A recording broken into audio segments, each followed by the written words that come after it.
Hi, I'm Chinasa T, a fellow at the Brookings Institution in Washington, D.C., where my research focuses on AI governance and policy in the Global South. I'll discuss how reform data protection can advance AI regulation in Africa. As AI development accelerates globally and concerns regarding its use grow, there was an urgent need for AI governance in Africa. Around 10 African nations have drafted national AI strategies, but none have implemented formal AI regulation. Thus, substantial efforts are required to advance AI regulation within the continent.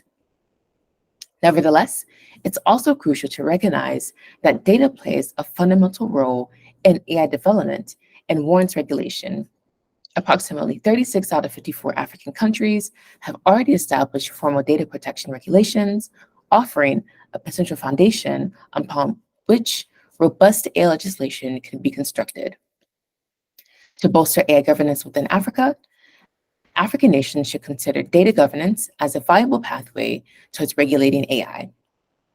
Given new complexities around the production and usage of data, effective data governance initiatives within the continent must cover aspects like data quality, privacy, responsible data sharing, compliance, transparency, and labor protections for data workers. Additionally, African countries have context-specific challenges that differ significantly from the West. By balancing lessons from the recent ratification of the Malabo Convention and advancing research on regional and country-specific needs, African nations can work towards data policies that serve African needs. Our current development priorities, such as refining social services, tackling insecurity, planning for climate change, building infrastructure, and fighting corruption, take greater precedence over regulating AI, African governments must concurrently work towards developing data and AI regulation while addressing these concerns.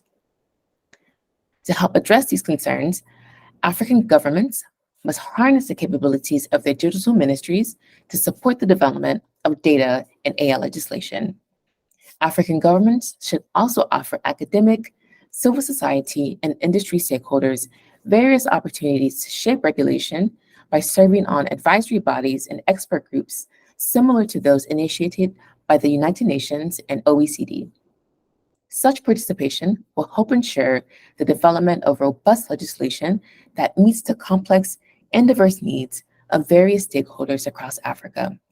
Thank you.